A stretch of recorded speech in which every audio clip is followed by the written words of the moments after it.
conversation almost went to cassettes. Right? Almost went to cassettes.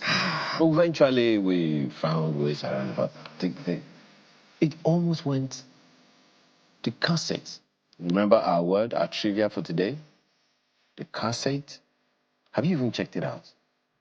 We haven't received anything on, I'm looking now. On X yet? Maybe they don't think that the conversation is the cassette. Maybe. I mean, maybe everyone agrees that the word it's not the cassette. Okay. It's not a word I will ever use. But, why? But I'm using it. But the one of last week, a lot of people responded. But even that. That's a more difficult word. Although they are related. You know. Okay. In a way, they are related. One is like this. The other one is like this. So that's why I said that conversation almost went the cassette. But it didn't. In order for your health not to be the cassette, that's why we're here this morning. What are we talking about? Sustainable fitness. And you know the guy, you know, he's very active, you know, fitness coach and all that. He's as fit as they come. Just looking at him, you know, I want to just go and live in the gym. Joel Uzamere, good morning. Good morning. Good to see you again. It's good to see you too. It's good to see you, sir. How are you? You know, good morning. Good morning. People now have begun to change their lifestyles, according to Mr. Wale Fatade, to fit into the current mold of reality. Someone said, it is not a good time to fall sick. And another person said, it is not a good time to bomb Pekin. I just saw a friend of mine put up on her status that one of the things responsible for cancer is chronic stress. Now, stress, well, we're not going into the mental conversations now, but when we talk about sustainable fitness, what are we talking about? Okay, thank you for your question. And I think that that is a conversation that everyone should be thinking about. As you've said, some people don't want to give birth anymore. Some people don't want to do this because people are looking at how much they are spending on some of the things that they do. So essentially, when it comes to sustainable fitness, the first thing you don't want to be thinking about is gym subscription. Meaning that you don't essentially have to give you a plaque for that one. You don't essentially have to be in a gym before you can actually live a healthy life. And so it is those little things you do every day, you know, that accumulates to actually ensuring that you live a healthy life. On that, yeah, just sustainably healthy. Just yesterday, yes, a colleague, well, one of my contacts was saying that she needed to enroll in a gym. Yeah. Just yesterday. Yeah. I am not sure that the funding will be sustainable. Yeah, so I'm coming somewhere. Yeah, okay. So, but the challenge is the discipline of sustaining the fitness regime or routine without going to the gym. At least the gym will compel you. You are there for work. Yes, so... Who says the gym will compel you? Maybe you will go. No. Oh. If you still wake up lazy in the morning, you're not going to go to the gym. Okay, I only pay 20K. I beg. I won't sleep. What? Only? Yeah, so let me say this to you. The percentage of people that go to the gym vis-a-vis people that subscribe is significantly different. Meaning, if I have a gym business, I make money off people who subscribe. And don't come. Even if they come twice in 3 months. See what I mean? Subscribers who the office have paid for them and are not showing up. It's part of my income. And then I have a percentage of people who then come to the gym because they want to. So let me say this. But you're cool with it. You're cool with receiving the money and not seeing them. Well, when you look at the business part of it, Yes. That's not a bad thing. But more importantly is that that's not why you're there. You're not really there to take people's money and they don't come. Yeah. You know. But what I wanted to just fix a bit was the reason you go to a gym is not essentially so that you can have someone wake you up in the morning. And that's why some people have personal trainers. They think all I need is just someone that will get me up in the morning, or if I go to the gym, I'll be more consistent. Now, this is the reality.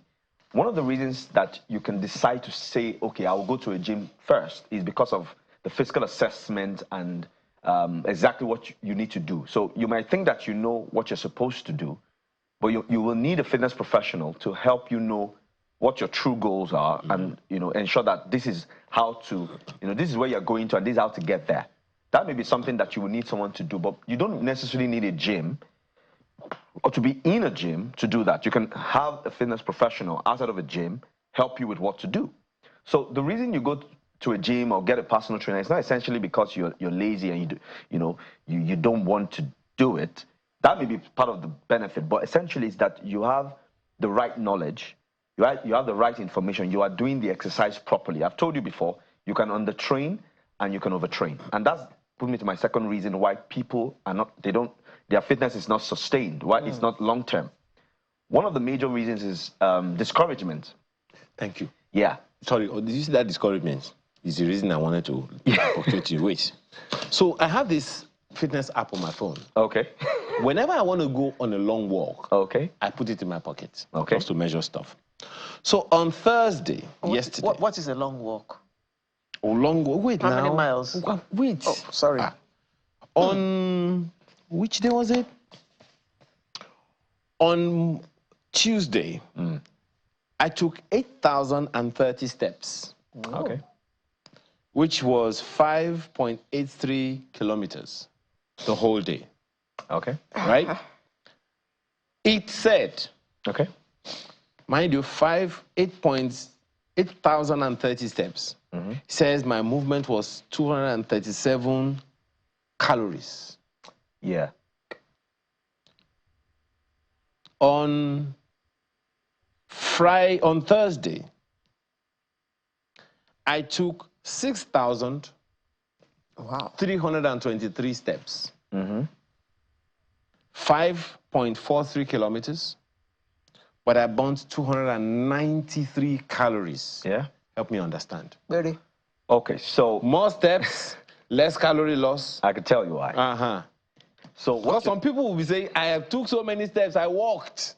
Okay, so what you just mentioned now is what we call the metabolic equivalent. So to calculate calories, your body will take, are you with me? It will take what we call a MET value. Okay, it will take your body weight multiplied by 3.5 times the MET value divided by 200. That's how it gets that calories. In the process of my walking. Why are his calories so few? Yeah, I'll tell you why. Yesterday, I took 7,800 steps, and I burnt 1,981 wait, calories. let me tell you all the reasons why. Wait. Okay. So it will take that, but it's not just using that calculation. It is using the speed at which you are walking. Every exercise has intensity. If I'm strolling for 1 hour and I'm walking like a snail for 1 hour, and because I've covered 10K calories, you say, 10K steps. 10K steps. So I should have, no. Because I did fewer steps, but I burned more calories. Yeah, so I burned over almost 2,000. So let me say this to you. It is using the intensity, your heartbeats to know the amount of intensity that you are using. So the MET value uses intensity, not just the routine that you are doing. So even if you are running, there's running and there's running and there's running. There's brisk walk and there's brisk walk and there's brisk. So what you're doing is that your intensity, even though you're walking about, so he was strolling, your intensity was low. The other day that your calories was up was because your intensity was higher. Okay? And calorie is burnt of oxygen and energy used. So if I'm sitting here and I'm doing this, you know, and I do this, see, I've done this. My app may count 2 steps, but I'm sitting down. So the metabolic equivalent, you look at me, you're looking at me like, the metabolic equivalent that app on your phone is using data from you using your heart rate, using all those things to calculate. Now, let me say this. If you didn't have a proper heart rate monitor connected to your phone, it will make assumptions for you. Oh. Most people with their hearts have assumptions. They have general knowledge as, information, and they think that, oh, this is proper information. So your phone, if it doesn't get that, data on your heart rate, will assume in order to give you a result. But if you have a smartwatch connected to your smartphone, then it will get the data to give you more data. Yeah, to give you more data to give a more accurate answer. Okay, so maybe that day you walk fast and you just assumed that you didn't do anything, and maybe you did, but you have. Should I conk the head of this man? It's not his fault.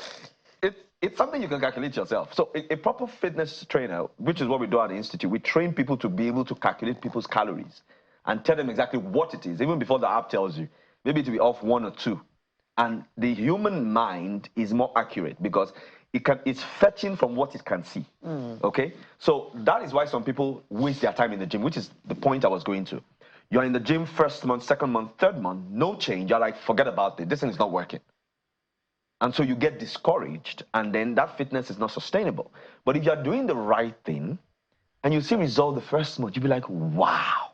So you are encouraged. Yeah, you're encouraged. This makes sense. Yeah. Oh, hey. And then you want to do it more because you are seeing the benefit. But the other part of this is you do it for the first and second week, and you are nothing fact out. happens. No, there's the first one that nothing happens, and there's the other one that you are doing too many things too quickly, and your body is shutting down. So that is why you can't overtrain, which will cause you to also give up. Your body pain, I'm not talking about DOMS that initially start, injuries on your joints, all sorts of overtraining can come up. Then there is the undertraining, where nothing is happening, and you're wondering if this exercise thing is a sham or not. Those are some of the things that causes sustainability on fitness. I'll talk about another one, but those are at least the two we've mentioned so far. So, for those who need to sustain, again, okay, so how do you use fitness to douse tension and stress? Thank you very much. So, in the body, I don't want to go too much into the mental part, but in the body, we have what we call endocrine systems. That endocrine system is composed of different hormones. Those hormones will respond to your body based on what you're doing. Now, let me just say this. There's a way you can train your body to be able to endure stress. This is what I mean. So let's say, for instance, you are a factory manager. You need to train your body in such a way that you are strong enough to take the rigor of having to walk all over the factory in order to, do your job. Now, if you don't have the physical strength to walk all over the factory to do your job, it becomes very stressful, especially when you now have workers that are not doing what they're supposed to do. And so it's both mental and physical, and then you break down. But if you have the physical capacity, you are training in such a way in your house or in your compound, or if maybe it's a gym, whatever you are doing, you are training for the job, then you will be able to actually have enough energy and strength to perform that daily task. And this is why fitness is so important for people who are working. It's not just for people who want to look good. It is for people who want to ensure that they are effective and efficient at work. They are training in such a way that they are fighting off stress. Because exercise is controlled stress. I hope you know that. Exercise is controlled stress. So we are putting stress in the body, like what the vaccine does, yeah? We're putting some stress in the body so that it is strong enough to withstand more. So the more stress you put, controlled stress you put to train the body, the more the body is able to withstand stress from outside. Now, that's from the body, the physiology of the body. Now, mentally, when you exercise, because of what exercise does, transporting oxygen, energy to cells, it makes your mind sharper. Okay? Of course, you know of endorphins that is released when you exercise, right? Now, all those things just gives you this, I'm able to do it kind of feeling. I'm fit, I'm able to do this kind of feeling, which you need in whatever you do. The minute you feel down and out and under, the clouds, you're not able to perform your task as you should. And what exercise does is to help you to fight those stressors, those hormones that are basically stressors. It helps you to, fight them away, and then bring in, makes you feel good, and then you can perform, whatever task that you have to do. So essentially, the Nigerian or the person needs to be clear what the objectives they want to take on are. Yes. When you have those objectives clear in your head, all of the activities you put in, they are targeted at it. Towards that. So, for instance, you are saying essentially now that someone watching right now who has had to or is having, as part of their jobs or daily lives, to endure stress, need to have stress-targeted fitness routine. Fantastic, exactly. Okay. But now there are those, and I think it's important because I see all kinds of people, both online and offline, trying to exercise. Now, I put it in inverted commas because some don't even know. They just hear, you need to exercise, and then they jump on the street, and then they are walking around. Now, people don't want to fall sick because falling sick means you have to spend money you don't have, and you will not be able to do the things that you need to do to get money that you don't have. So how do we create this routine, and what other things come with this routine that will help us to be sustainable? You've asked quite a crucial question, because the truth is, I wish there was a pill or something I could tell everyone, and then just having that information, they will know exactly what to do. But the problem is that exercise is prescriptive. The person's age, the person's even gender, what the person does for a living. Are you a CEO of an organization, or you work in the market? What exactly are you doing? What is your food like? What do you eat every day? Okay? So some people they're not eating properly. And then they are really trying to exercise a lot. I find that in the sport industry a lot, And so I need to know who the person is, what they do, and then say, this is what you're supposed to do. And that is one of the best things an organization can give its employee. You say, okay, get someone who's a professional and say, what do I do? What are the things I need to exercise? What are the exercises I need to do? And what are the things I even need to hit in order to ensure that I'm fit, not just for the job, but for my life? I want to be able to get home at 6 p.m. and I still have enough energy for my family. I still have enough time for leisure, okay? So I will use maybe just like a scenario. I'll just use some of the parameters that we need to know, okay? So this is generic stuff, so you can't use it as specific. So because there are different systems in the body, what physical fitness does is that it targets systems in the body. And if you know that systems are made up of organs made up of tissues, and tissues are made up of cells. So you are trying to take care of your whole body. And so we have the first thing, which is the cardiovascular system, okay? Now, the cardiovascular system is in charge of taking oxygen and energy around the body, and the tool it uses to do that is the heart, the lungs, and the blood vessel, okay? Which are, and so when you exercise, what you're doing, that you are making those organs stronger and more efficient and more, they will stay or live longer. So that way, oxygen energy is getting to where you need to get to quickly, so that you can perform those tasks quickly. And the function of exercising here is to make sure that that system, the cardiovascular system, is always active. Yes, the capacity is doing what it's supposed to do. So let me give you a quick example. If your heart is supposed to be pumping, just an example, 4 liters of blood per minute, and your heart is weak, it will be pumping 2 liters of blood. That means your heart will have to increase its pumping time per minute in order to sustain the demand from the body. Does that make any sense? Do you understand what I'm saying? Yes. Okay. So if the heart was strong and healthy, it would be doing maybe 70 beats per minute, 75 beats per minute and below. But if your heart is not healthy, it's doing 10 something, and you're just sitting. And so before you know it, if the heart is supposed to live 100 years, you have used half the lifespan of the heart already, you know, you're in trouble. And then you begin to have cardiovascular issues and stuff like that. So because you didn't exercise you didn't make it strong. The heart is actually a muscle. The heart is not strong. Yeah, we call it cardiac muscle. It's actually a muscle, it's striated. And the way to make the heart stronger, especially the left ventricle, is where the pumping actually happens, because it's just you have the receiving end and you have the pumping end. One is pumping to the lungs, one is pumping to the body.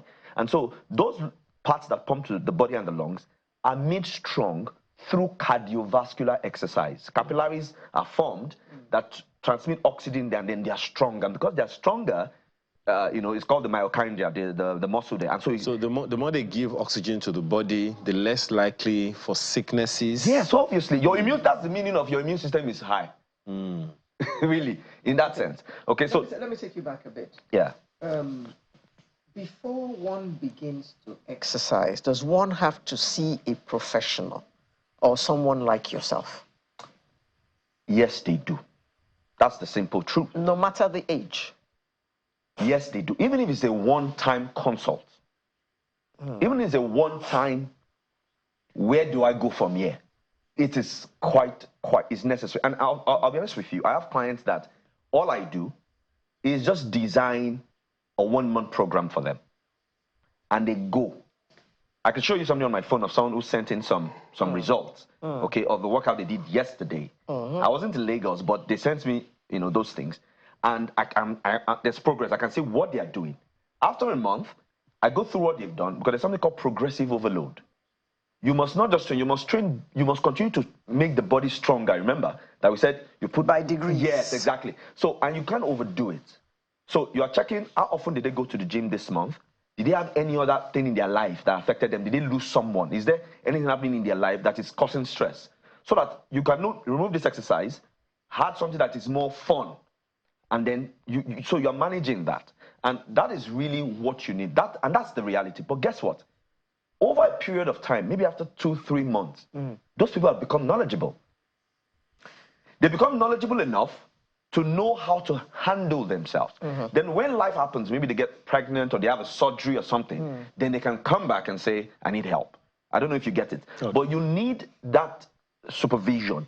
You need someone to test and say, hey, don't do this. Okay. Do this. That's quite important. Suppose somebody has exercised, let me say, all their lives. Yeah.